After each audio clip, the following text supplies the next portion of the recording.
Growing up in the Martinez family meant one thing: living up to a very specific version of success. My sister Elena was the golden child, ticking every box on my parents' checklist: prestigious law degree, high-powered career, and an engagement to a surgeon who looked like he stepped out of a medical drama. Meanwhile, I spent my teenage nights perfecting recipes in the cramped kitchen of our modest home. "Stop wasting time with flour, Isabella," Mom would sigh, eyeing the mess I made with my experiments. "You're smart enough to do something real with your life." What they dismissed as a childish hobby eventually grew into Sweet Success Bakeries, a business now worth $2 million. Yet even that wasn't enough for my family, especially not for Elena, who never let me forget I was the less accomplished sister. Everything came to a head at her wedding, the day she made the biggest mistake of her life by trying to take what was mine. Let me take you back to where it all began. I'm Isabella Martinez, the black sheep in a family that worshipped corporate titles and Ivy League diplomas. My parents, a corporate tax attorney and a hospital administrator, believed they were building a legacy of success. And Elena, ever the overachiever, fulfilled their every expectation with gusto. Me, I didn't fit the mold. My real passion started when I inherited Abuelo Miguel's recipe book. He had run a small panaderia in Mexico City before immigrating to the U.S., and that worn leather book, filled with his careful handwriting and notes, became my sanctuary. While Elena was acing debate competitions and prepping for law school, I was sneaking into the kitchen at 2 a.m., covered in flour, experimenting with his recipes. "Isabella, Maija," Mom would say, shaking her head in exasperation, "you're too smart for this. You could be a doctor. Stop acting like we're still in the old country." Elena, with her razor-sharp tongue, was worse. "Still playing Baker Bella? Some of us are building real futures." But I saw something they didn't. The same way they analyzed stocks and promotions, I saw potential in profit margins and scaling recipes. By senior year of high school, I was selling pastries at local farmers markets, saving every dollar I earned, $15,000 by the time I graduated. The day I told my family I was skipping college to open a bakery was like setting off a bomb. "No daughter of mine is throwing away her future to bake," Dad bellowed, his voice shaking with fury. Elena, home for summer break from Stanford Law, just laughed. "Let her fail, Peppy. Maybe then she'll grow up." Ignoring their protests, I poured my savings and a small business loan into a dingy storefront. Sweet Success Bakery opened with me, 2 ovens, and my grandfather's recipes. The first year was brutal minus 20-hour days, endless mistakes, and many nights spent sleeping on a cot in the back. My family? They barely acknowledged my existence. Elena, now working at a top law firm, would occasionally drop by with her friends, treating me like a quaint side project. "This is my little sister's bakery," she'd say, her voice dripping with condescension. "Isn't it cute?" What she didn't notice or refused to see was how fast my cute hobby was growing. By year 3, I had 3 locations and a loyal following thanks to a glowing review from a local food critic and my knack for blending Mexican flavors with modern pastry trends. Still, at family gatherings, my success was brushed aside. Mom would gush about Elena's courtroom victories or her fiancé James while dismissing my bakeries as a passing phase. When Elena got engaged, she planned the kind of wedding that would dominate society pages. Every detail had to scream perfection, from the imported roses to the designer dress. Then she dropped the bombshell. "Bella," she began at dinner one night, her tone syrupy sweet, "I want you to handle the wedding desserts. Pro bono, of course. For family." I almost laughed. "Pro bono? Elena, that's a $15,000 order." She waved a hand like it was nothing. "Come on, it's not like you're running a real business. This will be great exposure for you. Think of all the important people who'll be there." Dad chimed in, his voice heavy with authority. "Your sister's right, Isabella. This is an incredible opportunity for you." I set my fork down carefully. My business cleared $800,000 in profit last year. I don't need exposure. I need respect. The table fell silent. For the first time, I saw the mask slip from Elena's face, her perfect smile replaced by something darker. "Fine," she said tightly. "I'll pay, but I want everything flawless." I should have known then that Elena wasn't finished. Over the next few weeks, she began showing up at my bakery daily, asking questions, taking photos, and hovering as I worked on her massive order: a 7-tier cake, 500 cupcakes, custom cookies, and a dessert bar. Just curious about how you've built all this, she said with a smile that never quite reached her eyes. The night before the wedding, as I was putting the final touches on her cake, she appeared in my kitchen. You know, Bella, she said, running a finger along the counter, I've been thinking, sweet success has potential. It just needs direction. I frowned. What are you talking about? Her smile widened, but it wasn't friendly. You'll see tomorrow. Just remember, everything I do is for this family. The next morning, as I supervised the delivery of GANs, my phone buzzed with a text. Hope you're ready for your big surprise, little sister. Time to see what sweet success can really become. I stared at the message, my stomach twisting. What I didn't know was that Elena had been plotting for months. Her wedding wasn't just a celebration. It was a coup, and I was the target. The morning of Elena's wedding was picture perfect, with sunlight streaming through the windows as if the universe itself were smiling down on her big day. I'd been awake since 3 a.m., putting the final touches on the 7-tier masterpiece that would dominate the reception at the Grand Plaza Hotel. It wasn't just a cake. It was my statement, my proof that sweet success wasn't just a hobby. What I didn't know was that Elena had her own grand reveal planned. I arrived at the hotel's opulent ballroom at 10 a.m. The space buzzed with energy. Florists arranging towering centerpieces, staff meticulously setting tables under glittering chandeliers, and planners barking orders. My team and I worked carefully to assemble the towering cake, every detail reflecting my commitment to excellence. But something felt off. As we worked, I noticed strangers lurking near my setup. They weren't admiring the cake, they were taking photos of my team, our process, even my equipment. Who are they? I asked one of the wedding planners, nodding toward the strangers. She barely glanced up. Oh, they're with the bride's legal team. Documentation for the event or something. Legal team? At a wedding. Before I could press further, my mother appeared, resplendent in her mother of the bride gown. She wore the kind of forced smile she always used when she was about to deliver unwelcome news. Elena wants to see you, Maija, she said. She's in the bridal suite. I found Elena in her private room, surrounded by her bridesmaids. She was a vision in her designer gown, radiating the kind of effortless perfection that had always eluded me. Bella, she chirped, dismissing her entourage with a wave. Just the person I needed. Close the door. Her cheerful demeanor evaporated as soon as we were alone. She reached into her bag and pulled out a sleek folder, her expression calculating. I have a proposition for you, she began, smoothing the fabric of her veil. One that benefits everyone. I folded my arms. What is this about? Sweet success, she said, placing the folder on the table. James and I, along with some investors, want to acquire controlling interest in your company. We'll take it national, scale it up into something real. I blinked, stunned. You're serious? You want to buy my company on your wedding day? Bella, be reasonable. You've done well, surprisingly well, but let's face it, you've hit your ceiling. You don't have the education, connections, or experience to take it further. With my business acumen and James's family ties. Stop, I cut her off, my voice cold. Sweet success isn't for sale.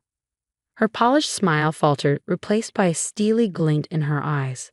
I thought you might say that, which is why I took precautions. She slid the folder across the table. Inside were photos of my kitchen, my team, my recipes, and pages of notes detailing every aspect of my business operations.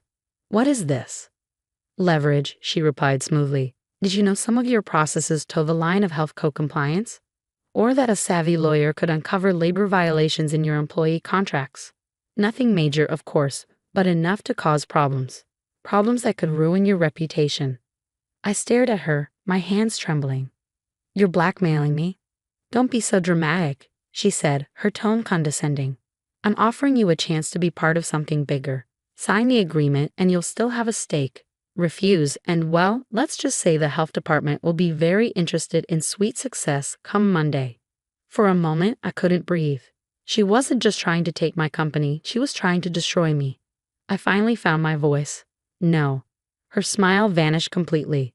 Think carefully, Bella. This isn't just about you. It's about the family. Do you really want to embarrass us all by clinging to your little hobby? I'd rather fail on my own terms than succeed on yours. I turned and walked out, leaving her gaping behind me. The hours that followed were a blur. I watched Elena glide down the aisle, exchange vows, and bask in the adoration of her guests. All while my phone buzzed incessantly with texts from her legal team. Each message was another nudge towards signing away my business.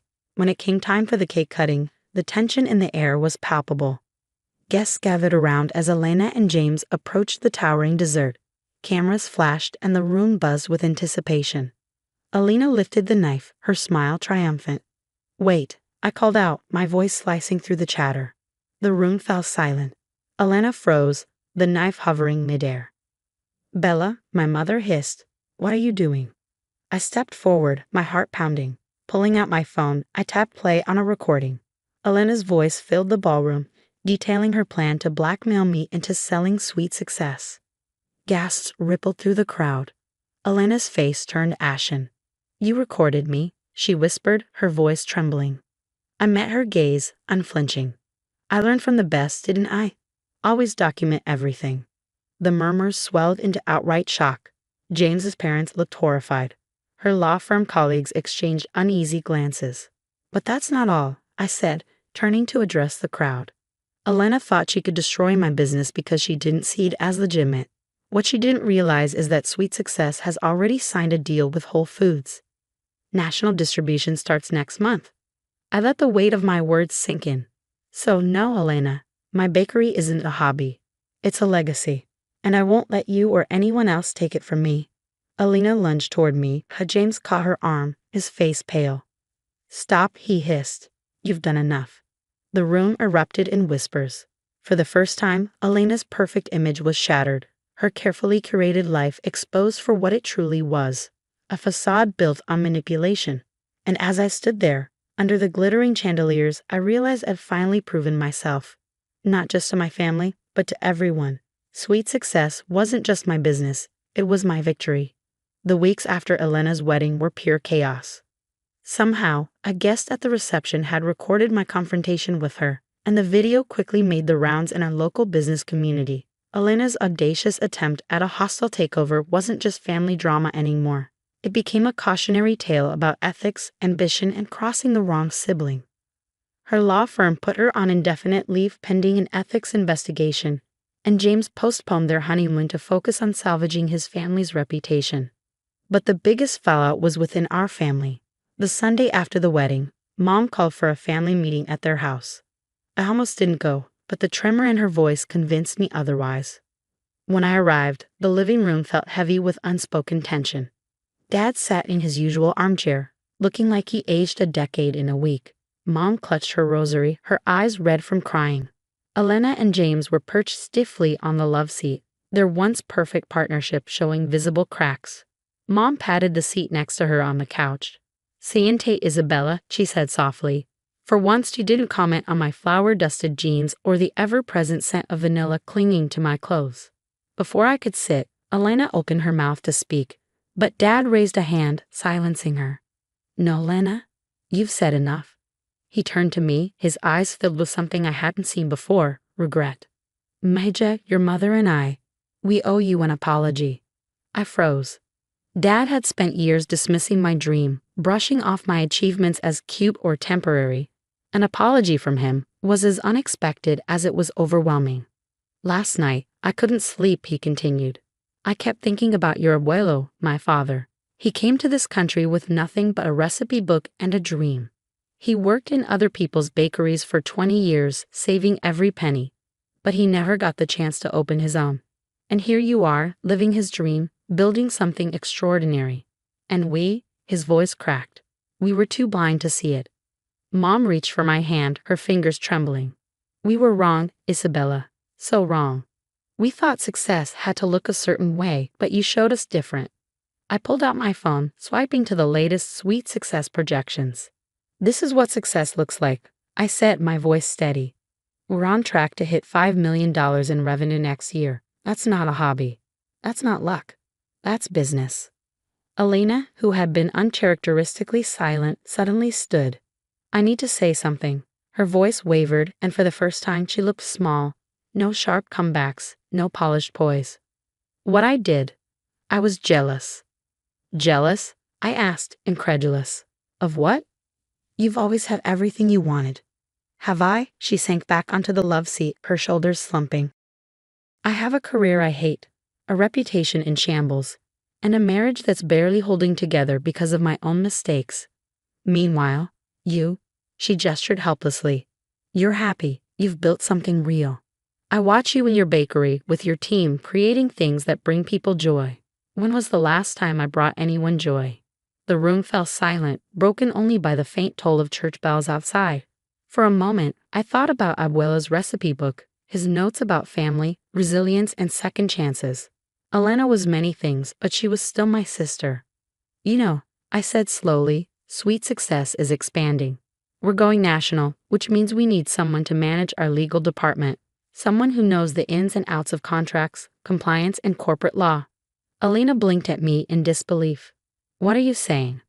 I'm saying you're still a damn good lawyer when you're not plotting hostile takeovers. But if you want the job, there's one condition. What condition? She asked cautiously. You start in the kitchen. 3 months, no shortcuts, no special treatment. Learn the business from the ground up. Elena looked at me, then at her manicured hands, then back at me. Slowly, a real smile, one I hadn't seen in years, spread across her face. When do I start? 6 months later, Sweet Success was thriving in more ways than I could have imagined. Elena had surprised everyone, throwing herself into the business with the same intensity she'd once reserved for her courtroom battles. She mastered every aspect of bakery operations, from perfecting the art of laminating dough to managing supplier contracts. Last week, she even negotiated our first international distribution deal, proving her legal skills could be an incredible asset when paired with real knowledge of the business. Mom and Dad had changed too.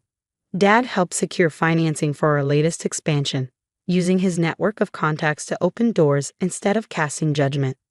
Mom proudly told everyone about her daughter's company, from my sales milestones to Elena's surprising pivot into baking.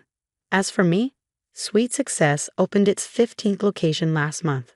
Abuela's recipe book now hangs in our flagship store, framed alongside a photo of him standing proudly in front of his panaderia in Mexico City. Sometimes when I'm testing new recipes late at night, I feel his presence as if he's smiling at how far we've come.